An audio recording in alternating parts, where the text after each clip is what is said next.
আমাদের জীবন চলতে গেলে,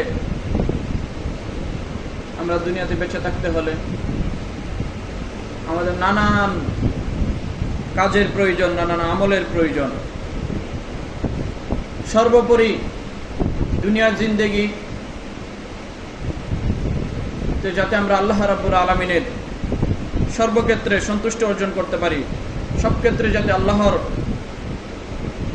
হুকুম মানতে পারি, সেটাই আমাদের লক্ষ্য হওয়া উচিত।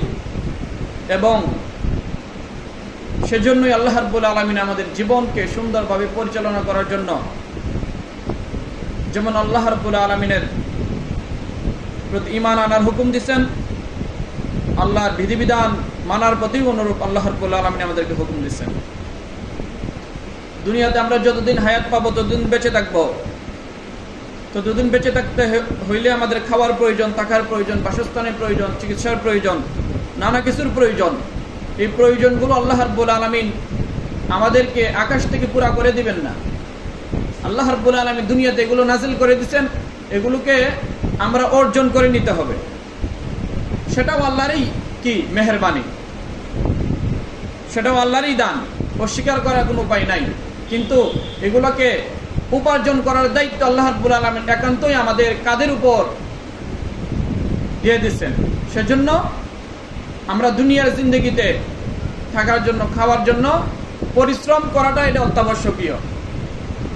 গত সপ্তাহেও আমি কিঞ্চিত বলছি, আল্লাহ রাসূল সাল্লাল্লাহু আলাইহি সাল্লাম পরিশ্রমী মানুষদেরকে ভালোবাসেন, নিজেও পরিশ্রমী ছিলেন এবং পরিশ্রমী হওয়ার জন্য আল্লাহ রাব্বুল আলামিনের কাছে দোয়া করতে বলছেন, নিজেও দোয়া করছেন যাতে আল্লাহ রাব্বুল আলামিন ওনাকে অ্যাক্টিভ বানান, সক্রিয় বানান, ঠিক আছে, কর্মঠ বানান। আল্লাহ রাব্বুল আলামিন যাতে নবীজিকে অলস না বানান, বেকার না বানান এবং ও কিছু না বানান, সেজন্য আল্লাহ রাব্বুল আলামিনের কাছে আল্লাহ রাসূল সাল্লাল্লাহু আলাইহি ওয়াসাল্লাম দোয়া করছেন এবং আমাদেরকেও শিক্ষা দিচ্ছেন। সেজন্য আমাদেরও দোয়া করা উচিত। আল্লাহ রাসূল সাল্লাল্লাহু আলাইহি ওয়াসাল্লাম পড়তেন, আল্লাহুম্মা ইন্নী আউযুবিকা মিনাল হাম্মি ওয়াল হুজনি ওয়া নাউযুবিকা মিনাল আজজি ওয়াল কাসলি ওয়া নাউযুবিকা মিন গালাবাতিদ দাইনি ওয়া কাহরির রিজাল। এখানে অন্যতম একটা হচ্ছে আল্লাহ রাসূল সাল্লাল্লাহু আলাইহি ওয়াসাল্লাম নিজে জীবনে উনি আল্লাহ রাব্বুল আলামিনের কাছে অলসতা থেকে পানা চাইছেন। কারণ অলস মানুষ এটা দুনিয়ারও বোঝা, আখিরাতেরও বোঝা। সেজন্য আমাদের সর্বক্ষেত্রে কি হইতে হবে? অ্যাক্টিভ হইতে হবে, কর্মঠ হইতে হবে। বেকার বসে থাকা যাবে না। বেকার মানুষকে দুনিয়ার কেউ ভালোবাসে না। দুনিয়ার বিবি বাচ্চা, ঠিক আছে, মা বাবা কেউই বেকার মানুষকে ভালোবাসে না। যার শক্তি সামর্থ্য আছে, সে যদি কাজ না করে দুনিয়াতে বসে থাকে, তাহলে দুনিয়ার কোনো মানুষই তাকে কি করবেন না? পছন্দ করবেন না। সেজন্য আমাদেরকে অ্যাক্টিভ হওয়ার জন্য আল্লাহ সাল্লাল্লাহু আলাইহি ওয়াসাল্লাম দোয়া শিক্ষা দিচ্ছেন। এবং আল্লাহ রাব্বুল আলামিন অসংখ্য আয়াতের মধ্যে, রাসূল সাল্লাল্লাহু আলাইহি ওয়াসাল্লাম অসংখ্য হাদিসের মধ্যে সেদিকেই আমাদেরকে কি দাবিত হওয়ার জন্য এবং সেই শিক্ষা অর্জন করার জন্যই আমাদেরকে কি নির্দেশ দিচ্ছেন। সূরা জুমাতে যে আয়াত পড়লাম, আল্লাহ রাব্বুল আলামিন প্রথমত তো নির্দেশ করতেছেন যে মানুষ যখন জুমার আযান হয়ে যায় তখন যেন সবাই নামাজের দিকে ছুটে আসে, আর যাতে কোনো কাজের দিকে না থাকে। কারণ সবচেয়ে বড় যে কাজ সেটা হচ্ছে আল্লাহর কাজ। কার কাজ? সবচেয়ে বড় কাজ কি দুনিয়াতে? আল্লাহর কাজ। সেজন্য আল্লাহর যখন আহ্বান চলে আসে, যখন মুয়াজ্জিন আযান দিয়ে দেয়, তখন আর দুনিয়াতে কোনো কাজ থাকতে পারে না। আমাদের বিবেক বুদ্ধি বিবেচনা বলে সবচেয়ে বড় কাজ যেটা, সেটা আগে করতে হয়, ঠিক না? সুতরাং আমাদের কাছে, মুমিন মুত্তাকিদের কাছে, মুসলমানদের কাছে সবচেয়ে বড় কাজ হচ্ছে কার কাজ? আল্লাহ রাব্বুল আলামিনের কাজ। সেজন্য ঈমানের দাবি হচ্ছে, আমাদের কোরআনের দাবি হচ্ছে, আমরা যখন আযান হয়ে যায় প্রত্যেকবারেই, তখন আমরা সব কাজ ফেলে দিয়ে আমরা আযানের ডাকে এবং আল্লাহর ডাকে আমরা সাড়া দিব, ঠিক না? কারণ এটাই হচ্ছে জীবনের সফলতা। মুয়াজ্জিন বলেন হাইয়া আলাস সালাহ, হাইয়া আলাস সালাহ, নামাজের দিকে আসো, নামাজের দিকে আসো। এরপরে বলেন হাইয়া আলাল ফালাহ, হাইয়া আলাল ফালাহ, সফলতার দিকে আসো, সফলতার দিকে আসো, ঠিক না? এগুলো অর্থ কি? এটা। সুতরাং প্রকৃত সফলতা যদি জীবনে পেতে চাই, তাহলে নামাজের দিকে আসতে হবে, মসজিদের দিকে আসতে হবে। এর বিকল্প কোনো ধারা আমাদের সামনে আর খোলা নাই। কারণ আমাদের জীবন শুধু দুনিয়ার জীবন না, আমাদের জীবন আখিরাতের জীবনও। আমাদের দুনিয়ার জীবনের চেয়ে আখিরাতের জীবনের গুরুত্ব বেশি হওয়া চাই এবং বেশি, এটাই সত্য। সেজন্য আখিরাতকে আমরা সর্বাগ্রে প্রাধান্য দিব। পাশাপাশি আল্লাহ রাব্বুল আলামিন এরপরে বলছেন, ফাইদা কুদিয়াতিস সালাতু ফান্তাশিরু ফিল আরদ যখন জুমার নামাজ আদায় হয়ে যায়, যখন জুমার খুতবা ইমাম সাহেব পড়ে ফেলেন, নামাজ পড়ে ফেলেন, তখন নামাজ শেষ। এখন আল্লাহ রাব্বুল আলামিন দুনিয়াতে যে রিজিক দিবেন, সেই রিজিক অন্বেষণে তোমরা সবাই বেরিয়ে পড়ো। রিজিক আল্লাহ রাব্বুল আলামিন অনেক ধরনের রিজিক আল্লাহ রাব্বুল আলামিন দিবেন, এবং অনেক মাধ্যমে আল্লাহ রাব্বুল আলামিন কি দিবেন? রিজিক দিবেন।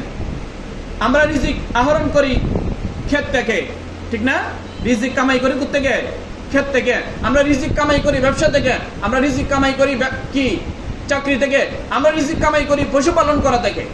আমরা রিজিক এরকম অন্বেষণ করি অন্যের বাড়িতে কাজ করার মাধ্যমে, ঠিক কিনা?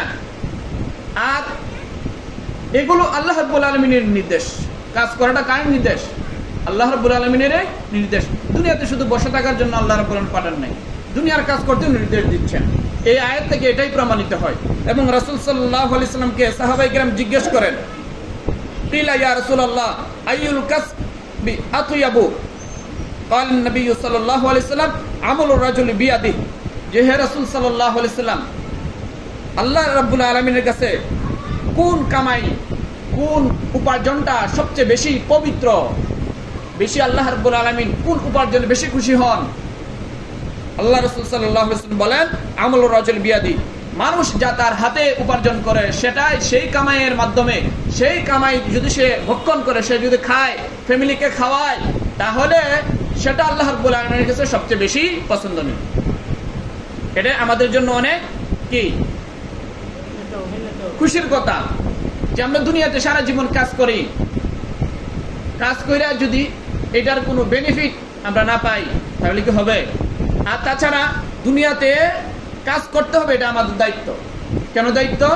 কারণ যারা বিয়া শাদী করে, বিয়া শাদীর আগে ছেলেটাকে দেখে কি কর্মঠ কিনা, চাকরি করে কিনা, কোন ব্যবসা আছে কিনা, বউকে খাওয়ানোর মতো তার সামর্থ্য আছে কিনা, এটা দেখে কিনা। দেখে আল্লাহ রাব্বুল আলামিনের নির্দেশ দিচ্ছেন যে তোমার অধীনে যারা থাকবে তাদেরকে খাওয়ানোর মতো দায়িত্ব এবং তোমার উপরে এটা ফরজ আল্লাহ রাব্বুল আলামিন করে দিচ্ছেন। আল্লাহ রাব্বুল আলামিন কি করে দিচ্ছেন? যারা আমার অধীনে থাকবে, বিবি আমার অধীনে কি অধীনে না, বাচ্চা আমার অধীনে কি অধীনে না, অধীনে। সুতরাং বাচ্চাদেরকে খানা খাওয়ানো, মাতা পিতা যদি বৃদ্ধ হয়ে যায় তাদের দেখাশোনা করা, এবং যারা আমার আওতাধীন আছে তাদের ভরণ পোষণ করা, এটা আমার উপরে আল্লাহ রাব্বুল আলামিন ফরজ করে দিচ্ছেন। কি করে দিচ্ছেন? ফরজ করে দিচ্ছেন। যেহেতু আমার উপর ফরজ করে দিচ্ছেন, সুতরাং কামাই রোজগার করা এবং কাজ করা এটা আমার উপরে ফরজ হয়ে গেছে। কি হয়ে গেছে? ফরজ হয়ে গেছে। এজন্য এক হাদিসের মধ্যে আছে, ক্বালান নবী সাল্লাল্লাহু আলাইহি ওয়াসাল্লাম তলবু কাসবিল হালালি ফরিদাতুন বাদাল ফরিদা। যে হালাল উপার্জন করা, এটা রাব্বুল আলামিনের যত হুকুম আহকাম আছে, ফরজ বিধিবিধান আছে, এগুলো পালন করার পরে হালাল উপার্জন করাটাও একটা ফরজ কাজ। হালাল উপার্জন করাটাও একটা কি ফরজ কাজ। তো বোঝা গেল আল্লাহ রাব্বুল আলামিন জীবিকা নির্বাহের প্রতি মানুষকে কি করছেন? উদ্বুদ্ধ করছেন, এবং এটা যে করতে হবে এটার প্রতি আল্লাহ রাব্বুল আলামিন কি নিজেই নির্দেশ দিচ্ছেন। বসে থাকা যাবে না। বসে থাকলে আপনার বিবি বাচ্চাকে খাওয়াবেন কি? হুজুর আমার বিবি বাচ্চাকে খাওয়াবে আল্লাহ, আমাকেও খাওয়াবে আল্লাহ। শুধু এই কথা আপনি মুখে বলেন, বাস্তবে তো আপনি এই কথা বিশ্বাস করেন না। যদি করতেন, আল্লাহ রাব্বুল আলামিন নির্দেশ দিচ্ছেন যে নামাজ পড়ো, আল্লাহর বিধিবিধান মানো, সবগুলো করো, কিন্তু করার ক্ষেত্রে তো আপনি আমি নাই। আর আল্লাহর বিধিবিধান, আল্লাহ রিজিকের ব্যবস্থা করে দিবেন নামাজ পড়লে, এইটা তখন আরো বেশি আপনি বিশ্বাস করবেন, যখন আপনি এই কথা বিশ্বাস করবেন যে এই যে আল্লাহ রাব্বুল আলামিন আমাকে নির্দেশ দিচ্ছেন জীবিকা নির্বাহের, এই জীবিকা নির্বাহের করার পরেও আল্লাহ রাব্বুল আলামিন আমাকেই খাওয়ান তিনি, আমি আমার নিজের সক্ষমতা আমি খাইতে পারি না।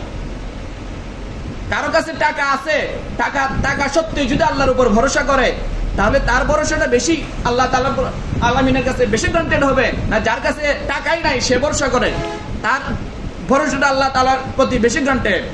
বরং যার টাকা পয়সা আছে, শক্তি সামর্থ্য আছে, তারপরে বলে খাওয়াই কে? আল্লাহ। এটা হচ্ছে সবচেয়ে বড় তাওয়াক্কুল আল্লাহর উপরে। আমার কাছে টাকা নাই, হ্যাঁ, আমার কাছে শক্তি সামর্থ্য নাই, কয় আমি তাওয়াক্কুল করছি আল্লাহ। তা আপনার তো এর ছাড়া আর কোনো উপায়ই নাই। উপায় আছে নাকি? হ্যাঁ, তাওয়াজু জাগরদন ফারাজু নুগুস গাদা কর তাওয়াজু কুন্দে খুয়ে উস। যে ফকির ব্যক্তি যদি কি করে? তাওয়াজু করে। ফকির ব্যক্তি যদি তাওয়াজু করে, হ্যাঁ ফকিরে তো তাওয়াজু করবে, এটাই তার নেচার, এটাই তার স্বভাব, এটাই হওয়া উচিত। কারণ ফকিরে টাকা চাওয়ার সময় কি খুব জোর গলায় চাইতে পারবে কারো কাছে টাকা? বরং সে অনুনয় বিনয় করে সে টাকা কারো কাছে চাইতে হবে, হাত পাততে হবে। তাহলে এটা তার স্বভাব, এটা তার কি স্বভাব? গরিবে অনুনয় বিনয় করবে, এটাই তার স্বভাব। আর যার কাছে টাকা পয়সা সবকিছু আছে তারপরেও যে অনুনয় বিনয় করে সেটা হচ্ছে প্রকৃত কি অনুনয় বিনয়, অনুনয় বিনয়। সুতরাং টাকা নাই, পয়সা নাই, কোনো কিছু নাই, এই মধ্যসাগরে আছেন, এরপরে তো আল্লাহর উপরে তাওয়াক্কুল করা ছাড়া আর উপায় নাই। তখন তো ঠেলাত পইরা, তখন কি ঠেলাত। যার কাছে টাকা পয়সা সবকিছু আছে তারপরে বলে খাওয়াই কে? আল্লাহ। রিজিকের মালিক কে?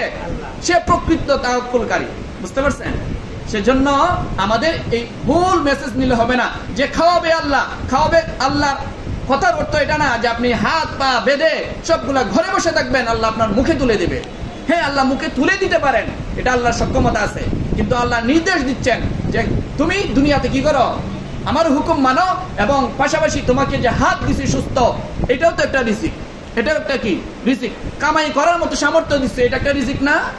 রিজিক, এটা একটা নিয়ামত। এই নিয়ামতের বহিঃপ্রকাশ স্বরূপ তুমি কামাই করো, তুমি খেতে কাজ করো, কৃষি কাজ করো, তুমি পশুপালন করো, তুমি ব্যবসা করো, তুমি চাকরি করো, তুমি তোমার মেধাকে খাটাইয়া হালাল পন্থায় উপার্জন করো। এটা আল্লাহ রাব্বুল আলামিনের কি নির্দেশ। এবং এটা আল্লাহ রাব্বুল আলামিন এই যে আমাকে আয় রোজগারের মাধ্যমে খাওয়াইতেছেন, এটা আমি নিজের শক্তি বলে না, নিজের গুণ বলে নয়, বরং আল্লাহ রাব্বুল আলামিনের প্রদত্ত নিয়ামতের বেলায় কি আমি খাইতে পারতেছি। এর মানে কি? এর মানে কি আমি রিজিকের মালিক না, রিজিকের মালিক আল্লাহ, খাওয়াইতেছেন আল্লাহ। এই যে আল্লাহ সুস্থতা দিচ্ছেন, এটাই একটা রিজিক দিচ্ছেন, ঠিক না? এখন আপনি যদি অসুস্থ থাকেন, আপনার যদি চলাফেরা করতে না পারেন, তাহলে আপনি বৈশাখে ধান কাটতে পারবেন?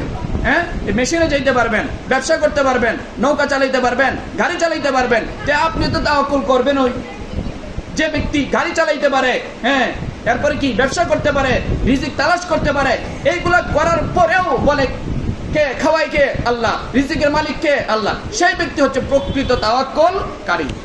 আর যে ব্যক্তি অক্ষম, যে কাজ করতে পারে না, যার সামর্থ্য নাই, সে বলে খাওয়াই কে? আল্লাহ। এই ব্যক্তি আল্লাহর উপরে তাওয়াক্কুলকারী। কিন্তু বড় তাওয়াক্কুলকারী ওই ব্যক্তি যে সবকিছু থাকার পরে বলে কে খাওয়াই? আল্লাহ। ভুল মেসেজ নেওয়া যাবে যে আল্লাহ খাওয়ায়, সুতরাং আল্লাহই খাওয়াবে, আমি বসে থাকি, যে আপনি তো অলস। আল্লাহ রাসূল যে অলস হইতে নিষেধ করছেন, আল্লাহ যে কামাই রোজগার করতে নির্দেশ দিচ্ছেন, আল্লাহ যে বলতেছেন যারা বিবি বাচ্চা আছে তাদেরকে কামাই করে খাওয়ানো আপনার উপরে ফরজ করছেন। সুতরাং আপনি এই বিষয়ে লক্ষ্য করেন না কেন? এই হাদিস আপনি কি শুনেন নাই? শুধু একদিকে শুনছেন। সুতরাং এই ভুল মেসেজ নেওয়া যাবে না। এখন এই ওয়াজের উদ্দেশ্য এটাই, এখন কাজের মৌসুম। এখন কিসের মৌসুম? কাজের মৌসুম। আল্লাহ রাব্বুল আলামিন দুনিয়াতে পাঠাইছেন আপনাকে হালাল পন্থায় জীবিকা নির্বাহের জন্য, হালাল পন্থায় আপনার জীবনটাকে পরিচালনা করার জন্য। জিনা ব্যভিচার করা যেরকম হারাম, মানুষের সাথে অন্যায় করা যেরকম হারাম, মানুষের প্রতি জুলুম নির্যাতন করা যেরকম হারাম, অনুরূপ চুরি করাও কি হারাম, পরে ডাকাতি করাও কি হারাম, চাঁদাবাজি করাও কি হারাম, সুদ খাওয়াও কি, ঘুষ খাওয়াও কি হারাম। সুতরাং এই সব হারাম থেকে আপনি বাঁচতে হইলে আপনার করতে হবে কি? কাজ করতে হবে। কি করতে হবে? কাজ করতে হবে। যারা কাজ করে না এরা খাবে কোত্থেকে? এদের কামাই রোজগার আসবে কোত্থেকে? হয়তো চাঁদাবাজি করবে, না হয় চুরি করবে, না হয় ডাকাতি করবে, না হয় টেন্ডারবাজি করবে, না হয় সুদে ঘুষে কি সংমিশ্রণ করবে। এছাড়া উপায় আছে? হ্যাঁ, আমরা কি সবাই বাচ্চার পোলা? হ্যাঁ, রাজার পোলা? না সবাই গরিব? সুতরাং আমাদের অর্থ উপার্জন, অর্থ যোগান আসবে কোত্থেকে? আমাদের নিজেদের হাতের কামাই থেকে। না বিকল্প কোনো ধারা আছে? আমাদেরকে সরকার টাকা দিয়ে যাবে? আল্লাহ আকাশ থেকে ফেলে দিবে? না, বরং আল্লাহ আকাশ থেকে তো আপনাকেই ফেলে দিছে। সুতরাং আপনি কাজ করেন, আল্লাহ আপনাকেই তো ফেলছে। তা আপনি নিজের খাবারটাকে আল্লাহ মুখে তুলে দিবে? আল্লাহ মুখে তুলে দিতে পারেন, কিন্তু তুলে দিবে না, আল্লাহর এটা আদত না। আল্লাহ তো আপনাকেই দিচ্ছেন, হাত দিচ্ছেন কিসের জন্য? নাহলে তো হাত দেওয়া দরকার ছিল না। আল্লাহ মুখে এমনি তুলে দিতেন, এমনি খাইয়ে ফেলতেন। আল্লাহ এই রিজিক দেওয়ারই দরকার ছিল না, আল্লাহ অটোমেটিক কুদরতি ভাবে পেট ভরাই রাখতেন। সুতরাং হাত পা দেওয়ার উদ্দেশ্য অনেকগুলো আছে। এর মধ্যে থেকে একটা হালাল রুজি কি করতে হবে? কামাই করতে হবে। হালাল রুজি যদি কামাই না করেন, আর আপনি নামাজ পড়েন, আপনি যাকাত প্রদান করেন, আপনি সবচেয়ে বড় হাজি সাহেব, আপনি সবচেয়ে বড় কাজী সাহেব, হ্যাঁ, আপনার হজ মিস যায় না, আপনার দান সৎকার কোনো জমাতে মিস যায় না, তাহলে এই দান সৎকার আল্লাহ তাআলা রাব্বুল আলামিন আপনার মুখে মেরে দিবেন। এই দান সদকা কোনো এক টাকাও আল্লাহ তাআলার কাছে কি হবে না? কবুল হবে না। কারণ রাসূল সাল্লাল্লাহু আলাইহি ওয়াসাল্লাম হাদিসের মধ্যে বলছেন, লা ইয়াদখুলুল জান্নাহ জাসাদুন গুযিয়া বিল হারাম, যে বক্ষের ভিতরে, যে পেটের ভিতরে কি চলে গেছে, হারাম চলে গেছে, এই পেট আর জান্নাতে যেতে পারবে না। এর ঠিকানা কোথায়? জাহান্নাম। বলেন, যারা অর্থ উপার্জন করে না হালাল পন্থায়, এদের অর্থ আসে কোত্থেকে? এদের রিজিক আসে কোত্থেকে? এদের কামাই রোজগার যেহেতু নিজেরা করে না, আসে কোত্থেকে? হারাম পন্থা থেকে। সুতরাং হারাম যদি খাও তাহলে অবস্থা কি আছে? ভয়াবহতা আছে। সুতরাং এখন একটা কাজের মৌসুম, এখন আর বসে থাকার সময় না, এখন কাজ করার সময়, ঠিক না? এখন যেহেতু আমরা কৃষিজীবী মানুষ, অধিকাংশ নেত্রকোনার মানুষ কৃষিজীবী মানুষ, সুনামগঞ্জের মানুষ কৃষিজীবী মানুষ, সুতরাং কৃষির মাধ্যমে জীবিকা নির্বাহ করা এটা আমাদের উপরে ফরজ। বসে থাকলে চলবে না, অলস হইলে চলবে না। অনেক ছেলে বেকার বসে থাকে, বেকার কেন বসে থাকবেন? একটা না একটা কাজ করেন, আল্লাহ সব ব্যবস্থা করে দিবেন। আল্লাহ কি বিয়া করার জন্য পাগল, কিন্তু কি কামাই রোজগার করার জন্য পাগল হয় না। একটা ছেলে দেখছেন বিয়া করার আগে যত না একটি, বিয়া করার পরে তার চেয়ে বেশি একটি। বিয়া করার আগে দেখবেন কাজ করে না, কোনো কিছু করে না, মা বাবার কথা শুনে না। যখন বিয়া করাই দিবেন তখন কি কাজ করে। সুতরাং আমাদের উচিত, গার্জিয়ানদের উচিত ছেলেদেরকে আগে বিয়া করে দেওয়া। কারণ যত আগে কি করাবেন, বিয়া করাবেন, যত আগে কি কামাই রোজগারের মধ্যে কি নামবে। কারণ একটা মানুষ একজনের আয় রোজগার করে 10 জনের বসে খায়। সুতরাং এক বউয়ের উসিলায় যদি আপনার ছেলে কামাই রোজগারের মধ্যে লাগে, তাহলে তো আপনি সবাই খেতে পারবেন। আর সার্বিকভাবে তার নিরাপত্তা, ছেলেরা অধিকাংশ ধ্বংস হয়ে যায়, মেয়েরা অধিকাংশ ধ্বংস হয়ে যায় কুপথে পা বাড়ায়। কিসের জন্য? তারা সময়ের মধ্যে বিয়ে শাদী করতে পারে না, সেজন্য। বুঝতে পারছেন? হ্যাঁ, অধিকাংশ ছেলে দেখবেন সুসাইড করে, অধিকাংশ ছেলে দেখবেন মাদকের সাথে জড়ায়। কিসের কারণে? এগুলো প্রেম বিষয়ক সমস্যা, এগুলো সবগুলো আমাদের কি সমস্যা। এই সমস্যার সমাধান একটা কি? বিয়ে করে দেওয়া, এবং বিয়ে করার জন্য আগে কাজ করা। বিয়ে করার আগে কি করতে হবে? কাজ করতে হবে। কারণ বিবিকে যে খাওয়াইবেন টাকা লাগবে না? এটা তো আল্লাহ নিজে নির্দেশ দিচ্ছেন, যারা তোমার অধীন আছে তাদের খাওয়ার, তাদের জীবিকা নির্বাহ করার দায়িত্ব তোমার উপর আল্লাহ ফরজ করে দিচ্ছেন। সেজন্য জীবিকা নির্বাহ করতে হবে। এটা আল্লাহ রাব্বুল আলামিনের কি নির্দেশ, মনে থাকবো তো ইনশাআল্লাহ। এই জন্য আল্লাহ রাসূল সাল্লাল্লাহু আলাইহি ওয়াসাল্লাম বলছেন যে সবচেয়ে উত্তম কামাই হচ্ছে কি? নিজ হাতে যেটা কি করা হয়, আয় করা হয়। আল্লাহ রাসূল সাল্লাল্লাহু আলাইহি ওয়াসাল্লাম এক হাদিসের মধ্যে বলছেন যে قال رسول الله صلى الله عليه وسلم ما من مسلم يغرس غرسا او يزرع زرعا فيأكل منه طير او انصار او بهيمة الا كان له به صدقه। যে মুসলমান যদি একটা গাছ রোপণ করে, মুসলমান যদি কি একটা ঘাস রোপণ করে অথবা একটা চারা লাগায়, সেটা ফলের হোক ফসলের হোক, মুসলমান যদি কি লাগায়, একটা গাছ লাগায়, ফলের হোক ফসলের হোক, সেখান থেকে যদি কোনো পাখি খায় অথবা কোনো মানুষে খায় অথবা কোনো পশু খায়, তাহলে প্রতিটার বিনিময়ে আল্লাহ রাব্বুল আলামিন তার আমলনামায় সদকার সব লিখে দিলেন। সুতরাং আমরা যে ধান চাষ করি, এখান থেকে পাখিরা খায় না, পশু খায় না। এই যে বড়ই গাছ লাগায়, বড়ই গাছ থেকে পাখিরা খায় না, আবার আমরা মানুষে খাই না। আবার অনেক এই দেখবেন সবজি আছে, পশুরা খায় না। সুতরাং এই প্রতিটার বিনিময়ে আল্লাহ রাব্বুল আলামিন আপনার আমলনামায় এমনি জমাতে টাকা দান করলে যেরকম সদকার সব পেয়ে যান, আপনার জমিন থেকে যদি একটা কামড়ও খেয়ে নেয় কোনো পাখি, একটা লুকমা যদি খেয়ে নেয় কোনো পশু, তাহলে আপনার আমলনামায় সদকার সব আল্লাহ দিয়ে দিবেন। সুতরাং অল্প একটু খেয়ে ফেললে আপনারা কি করবেন না? এত চিল্লাচিল্লি করবেন না, এত মারামারি কাটাকাটি করবেন না।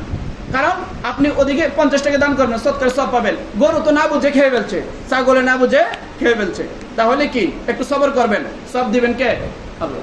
আপনি অন্য সময় 50 টাকা দিয়েন না মসজিদে, ওদিকে যে 50 টাকা খাই ফেলছে, সদকার সব ওদিকে হয়ে গেছে, আপনি ওদিকে কাটাই দিয়েন, সমস্যা নাই। তারপর মারামারি করা যাবে না, করা যাবে? আপনার 10 টাকা খাইছে, আপনি 10,000 টাকার মারামারি করেন। ছাগল নিয়ে মারামারি আছে কিনা? হাঁস বকরি নিয়ে আছে কিনা? একটু সবর করতে হবে। সবর করলে সব দিবেন কে? আল্লাহ। প্রতিটার বিনিময়ে সদকার সব দিবেন। বিশেষ করে হাঁস ছাগল বকরি নিয়ে আমাদের সমাজে মারামারি আছে কিনা, কাটাকাটি আছে কিনা, মানুষ পর্যন্ত কোন হয়ে যায়, একটু সবর করতে হবে। এর মানে এটা না যে হুজুর এখন থেকে আমরা ছাগল খাওয়াবো আর ওরা ঠিক আছে খালি সদকার সব পাবে, এটা উদ্দেশ্য না। যদি খেয়ে ফেলে সবর করার কথা আসছে, প্রতিদিন আপনি খাওয়া ফেলবেন, কত সবর করবে বেচারা, ঠিক আছে? এই জন্য এই একটা মেসেজ। আর সবচেয়ে বড় যে মেসেজ, যে নবী আম্বিয়া আলাইহিস সালাতু ওয়াস সালাম যারা দুনিয়াতে আসছেন, 2 লক্ষ বা 2.5 লক্ষ, ঠিক আছে, পয়গম্বর যারা আসছেন দুনিয়াতে, সবাই কি শুধু এই কথা বলে বসে রয়েছেন যে আল্লাহ খাওয়াবে? না, বরং সবাই আল্লাহ খাওয়াবে যেরকম বিশ্বাস করছেন, অনুরূপ নিজেরা নিজেদের জীবিকা নির্বাহের জন্য, জীবিকার নিরাপত্তার জন্য সবাই কোনো না কোনো কাজ করছেন। সর্বপ্রথম নবীকে আদম আলাইহিস সালাম। সর্বপ্রথম মানুষকে আদম আলাইহিস সালাম করতেন কি? মানুষের আদি পিতা না, সব মানুষের বাপ কে? আদম আলাইহিস সালাম। কে? আদম আলাইহিস সালাম। একটু জোরে বললেন, আদম আলাইহিস সালাম। তা আদম আলাইহিস সালাম করতেন কি? হযরত আদম আলাইহিস সালাম করতেন যে কৃষি কাজ করতেন। কি কাজ করতেন? আমরা কি করি? কৃষি কাজ করি। সুতরাং বাপের গর্তে উত্তরসূরি কি? সঠিক উত্তরসূরি পাইছি আমরা নাকি? সঠিক উত্তরসূরি হয়েছি। আদম আলাইহিস সালাম চাষাবাদ করতেন, জমিন বিভিন্ন ফল ফসল কি করতেন? চাষ করতেন। এই হাদিসের কিতাবের মধ্যে আছে, তাফসীরের কিতাবের মধ্যে আছে, হযরত আদম আলাইহিস সালাম কি করতেন? কৃষি কাজ করতেন। উনার ছেলে হযরত শীশ আলাইহিস সালাম উনিও কৃষি কাজ করতেন। হযরত লূত আলাইহিস সালাম আল্লাহর একজন নবী, প্রসিদ্ধ নবী, উনিও কৃষি কাজ করতেন। হযরত ইউনূস আলাইহিস সালাম যাকে মাছে খেয়ে ফেলছিল, উনি কি করতেন? কৃষি কাজ করতেন। তো সুতরাং কৃষি কাজ করার মধ্যে শরম আছে, লজ্জা আছে। আমরা অনেকে কৃষি কাজ করতে কি, যারা একটু শিক্ষিত হয়ে যায় বলে কাজ করতে যায় না, আমি অনেক পড়াশোনা করছি, গ্রাজুয়েট পারসন, আমি কাজ করবো কেমনে? করে না। এক তো করে না আলসামির কারণে, আর একদম নিজের পার্সোনালিটির কারণে কি করে না। আর আদম করছেন, আমার বাবা করছেন, সুতরাং বাবা যে কাজ করে এটা করতে শরম আছে? আমাদের বাবারা যে কাজ করে সন্তানদের এটা করতে শরম আছে নাকি? শরম নাই। সুতরাং এই কাজ আমরা করব, এবং এই কাজ নবীরা করছেন। সুতরাং নবীরা যে কাজ করে আমরাও সেই কাজ করতে রাজি আছি কিনা, এবং করতে কোনো লজ্জা আছে কি না? এরপর হযরত হুদ আলাইহিস সালাম ব্যবসা ও পশুপালন করতেন। তো সুতরাং যারা ব্যবসা করে এরাও ভালো কাজ করে। হযরত সালেহ আলাইহিস সালাম ব্যবসা ও পশুপালন করতেন। হযরত ইব্রাহিম আলাইহিস সালাম উনিও ব্যবসা করতেন, পশুপালন করতেন। এই যে বিভিন্ন খামার আছে না, খামারে যে পশুপালন, এটা ভালো কাজ। এটা কি কাজ? ভালো কাজ। হযরত ইয়াসা আলাইহিস সালাম উনিও ব্যবসা করতেন, পশুপালন করতেন। হযরত ইসমাইল আলাইহিস সালাম নিজে শিকার করতেন এবং রাজমিস্ত্রি ছিলেন। কে ছিলেন? রাজমিস্ত্রি। রাজমিস্ত্রি একটা কাজ না? হ্যাঁ, এটার মধ্যে টাকাও বেশি, করবেন। রাজমিস্ত্রির মধ্যে টাকাও বেশি, এটা করবেন। হযরত ইয়াকুব আলাইহিস সালাম ব্যবসা করতেন, কৃষি করতেন, পশুপালন করতেন। হযরত শুআয়ব আলাইহিস সালাম পশুপালন করতেন, দুধ বিক্রি করতেন। দুধ বিক্রি আছে না আমাদের সমাজে? অনেকে দুধ বিক্রি করতে শরম পায়, সুদ খাইতে শরম পায় না। হযরত দাউদ আলাইহিস সালাম লৌহ বর্ম বানাইতেন, যুদ্ধাস্ত্র বানাইতেন। হযরত দাউদ আলাইহিস সালাম নিজে কি করতেন? নিজে এই যে যুদ্ধ করার জন্য যে অস্ত্রগুলো আছে এগুলো বানাইতেন। সুতরাং এগুলো বানানোর দরকার আছে কি আছে না? যুদ্ধ লাগলে আপনি কইবেন আমাকে শুধু মারেন, আমি শহীদ হই না, মারার মধ্যে কি আছে? সফলতা আছে। আপনি যুদ্ধের ময়দানে মারতে পারলে কি আছে? সফলতা আছে। সুতরাং খালি মাইর খাবেন না, মাইর দিবেন। হযরত সুলাইমান আলাইহিস সালাম নিজে বাদশা ছিলেন, ঠিক আছে? সুতরাং বাদশাও হইতে হবে। সুলাইমান নবীরা বাদশা ছিলেন, সুতরাং হুজুরে বাদশা হইতে পারবে না? আপনারা হইতে পারবেন না? সবাই বাদশা হবেন। তো হুজুর আমরা হব, কিন্তু হুজুরে হইতে পারবে না, ঠিক আছে? তো হুজুরে শুধু মসজিদে থাকবো আর মাদ্রাসা থাকবো। তো সুলাইমান আলাইহিস সালাম বাদশা হইছেন কেমনে? রাজা হইছেন কেমনে? হ্যাঁ, এখানে পলিটিক্স এর বিষয় আছে, বিস্তারিত বলার সময় নেই, ঠিক আছে? কারণ সুলাইমান আলাইহিস সালামের মতো মানুষ যদি বাদশা হয়, তাহলে মানুষের জীবিকার নিরাপত্তা পাবে, ঠিক কিনা? এই ত্রাণের মাল চুরি হবে, এরপরে এই যে সরকারের যে বিভিন্ন টিসিবির মাল দেয়, এখানে দুর্নীতি হবে, চাঁদাবাজি থাকবে, হ্যাঁ, এই বাজার সিন্ডিকেট থাকবে। সুলাইমান আলাইহিস সালামের মতো নেতা যদি আমাদের কি আসে, তাহলে এগুলো থাকবে না। নেতা যখন ভালো হবে, তার ভালো প্রভাব জনগণ ভোগ করবে। আপনারা এই কিছুদিনের ব্যবধানে কিছু বুঝতেছেন না, কিছু বুঝছেন। এরপরে হযরত ইউসুফ আলাইহিস সালাম উনিও কি ছিলেন? একজন অর্থমন্ত্রী ছিলেন, বাদশা ছিলেন, মিশরের বাদশা ছিলেন। তো সুতরাং এগুলো হওয়া নবীদের কাজ, আমরা হইতে পারবো, কোনো নিষেধাজ্ঞা নাই। হযরত জাকারিয়া আলাইহিস সালাম নিজে কাঠমিস্ত্রি ছিলেন। জাকারিয়া আলাইহিস সালামের ব্যাপারে বলা হয়েছে ওনাকে ওনার স্বজাতি দাওয়াত না মেনে লাস্টে এই নিজে এই যে করাত দিয়ে কেটে ফেলছে, হত্যা করে ফেলছে। এত বড় গাদ্দার ছিল, ঠিক আছে? রাসূলের কথা, নবীর কথা শুনে নাই তারা। হযরত যুলকিফল আলাইহিস সালাম উনিও পশুপালন করতেন। হযরত মুসা আলাইহিস সালাম ছাগল চড়াইতেন। ওই মুসা আলাইহিস সালামের কথা মনে একদিন বলছিলাম, ঠিক আছে? উনি যে ফেরাউনের বাবুর্চিকে মেরে যখন ওই কোথায় চলে গেছিলেন, কেনানে, ঠিক আছে? ওখানে শুআয়ব আলাইহিস সালামের যে উট ছিল, বকরি ছিল, এগুলো উনি চড়াইতেন। এবং ওনার মেয়েকে বিবাহ করার জন্য শর্ত এটা রাখছিলেন যে তোমার কাছে তো কিছু নাই, তা আমার মেয়েকে খাওয়াইবে থেকে, তো সুতরাং তোমার খাওয়ানোর দায়িত্ব আমি নিব, এবং এর বিনিময়ে তুমি আমার পশু যেগুলো আছে এগুলো কি করতে হবে? দেখাশোনা করতে হবে। মজুরি স্বরূপ তোমার বউয়ের খরচাও দিব, তোমার খরচাও দিব। কারণ মেয়েকে বিয়ে দিয়ে ফেললে এটা দায়িত্ব কার? স্বামী না বাবা? স্বামী। সুতরাং স্বামীকেও খাওয়াবে, ঠিক আছে, আবার ওই ওনার স্ত্রীকেও খাওয়াবে। সুতরাং হযরত মুসা আলাইহিস সালাম ছাগল চড়াইতেন। হযরত শুআয়ব আলাইহিস সালাম, হযরত নূহ আলাইহিস সালাম প্রসিদ্ধ নবী, উনি কাঠমিস্ত্রি ছিলেন, এবং উনি কি জাহাজ নির্মাণ করতেন। হযরত ঈসা আলাইহিস সালাম উনিও কি করতেন? কাঠমিস্ত্রি ছিলেন, কিছু কিছু কাজ করতেন, কিন্তু উনি ওইভাবে প্রসিদ্ধভাবে উনি কোন কাজ করতেন ওইভাবে বর্ণিত হাদিসের কিতাবে নাই, তাফসীরের কিতাবে নাই। এরপরে রয়ে গেছে আমাদের নবী সাল্লাল্লাহু আলাইহি ওয়াসাল্লাম। আমাদের নবী কি করতেন? আমাদের নবী কি কিছু করতেন না? না করতেন? আমি বলি নাই সিরাতের মধ্যে রাসূল সাল্লাল্লাহু আলাইহি ওয়াসাল্লাম নিজে কাজ করতেন, মাটির কাজ করছেন, নিজে ছাগল চড়াইছেন। আল্লাহ রাসূল বলেন এমন কোন নবী দুনিয়াতে আল্লাহ পাঠান নাই যে নবী ছাগল চড়াই নাই। কারণ ছাগল চড়ানোর মধ্যে অনেকগুলো হিকমত আছে। কারণ ছাগল একটা বেগা জাতি। কি জাতি? বেগা জাতি। টানবেন সামনের দিকে যাইবো পিছনের দিকে। এজন্য ছাগল চড়ায়া নবীদেরকে সবর ও শুকরের কি ট্রেনিং দিচ্ছেন আল্লাহ রাব্বুল আলামিন। এবং সব নবীরাই কি প্রফেশন অপ্রফেশন, পেশাদার অপেশাদার অবস্থায় কি করছেন? সবাই কম বেশি ছাগল ছড়াইছেন, বকরি ছড়াইছেন। এই জন্য এগুলো হচ্ছে নবীদের কাজ। মুহাম্মদ সাল্লাল্লাহু আলাইহি ওয়াসাল্লাম নিজে ব্যবসা করছেন, মানুষের বাড়িতে কাজ করছেন। লজ্জা আছে? কাজ করার মধ্যে লজ্জা আছে? লজ্জা নাই। কারণ এই নবীরা যে কাজগুলো করছেন এগুলো করতে আমাদের কোনো লজ্জা আছে? হালাল যত পেশা আছে, হ্যাঁ, রাজমিস্ত্রি হোক, কাঠমিস্ত্রি হোক, পরে কি এই নাপিত হোক, পরে সুইপার হোক, কোনো কিছুতে লজ্জা নাই। লজ্জা আছে? কারণ এগুলো নবীরা করছেন। এগুলোর কি আছে? দাম আল্লাহ রাব্বুল আলামিনের কাছে আছে। কিন্তু এগুলো সবগুলো হালাল পন্থা। সবগুলো কি? এগুলো হালাল। আর হালাল পন্থায় আপনি যে কোনো পর্যায়ে জীবিকা নির্বাহ করলে আল্লাহ রাব্বুল আলামিনের কাছেও আপনি প্রতিদান পাবেন, আখিরাতেও পাবেন, দুনিয়াতেও পাবেন। আল্লাহ রাসূলও আপনার প্রশংসা করেন, আল্লাহর রাসূলের হাদিসের মধ্যে আপনার প্রশংসা। আর আপনি যদি এই যে কাজগুলো বললাম হালাল পন্থা ছাড়া আপনি যদি অন্য কোনো পন্থায় অবলম্বন করেন, যেমন আপনি কি খাইলেন? সুদ খাইলেন, ঘুষ খাইলেন, চাঁদাবাজি করলেন, দুর্নীতি করলেন, চুরি করলেন, ডাকাতি করলেন, পরে টেন্ডারবাজি করলেন, এগুলো কি কোনো নবীরা করছেন? করছেন বলেন? চুরি কোনো নবী করছেন? আপনারা পরে দেখবেন ডাকাতি করছেন, চাঁদাবাজি করছেন, মানুষের মাল আত্মসাৎ করছেন, করেন নাই? এগুলো করছে কারা? ফেরাউনরা। কারা? পরে আবু জাহেলরা, হামানরা, কারুনরা, নমরুদরা, যুগের যত ফেরাউন আছে তারা। সুতরাং চুরি করা, ডাকাতি করা, চিন্তাই করা, এগুলো হচ্ছে কাদের কাজ? আবু জাহেল, ফেরাউন, নমরুদ, হামানদের কাজ। সুতরাং এই কাজগুলো করা যাবে? এই কাজ করা যাবে না, কোনো অবস্থাতেই করতে পারেন না। সুতরাং এগুলো হচ্ছে কি? নিন্দনীয় কাজ, এগুলো হচ্ছে গর্হিত কাজ। এগুলো যত বড় মানুষই করুক না কেন এটা প্রশংসার দাবি হইতে পারে না। এগুলো নিন্দনীয় কাজ, এগুলো আল্লাহ রাব্বুল আলামিন নিন্দা করছেন। আল্লাহ রাব্বুল আলামিন বলছেন যে ব্যক্তি সুদ খায় তার সাথে আমার যুদ্ধের ঘোষণা। তার সাথে কিসের ঘোষণা? যুদ্ধের ঘোষণা। যে হারাম খায় তার শরীর জান্নাতে যাবে না, তার ঠিকানা হচ্ছে জাহান্নাম। এটা অবশ্যই জাহান্নামী। কারণ হারাম খাইলে দিল পচে যায়। কি পচে যায়? দিল পচে যায়। সুতরাং আপনি আমি সব সময় কোথায় দৌড়তেছি? দুনিয়ার পিছনে না।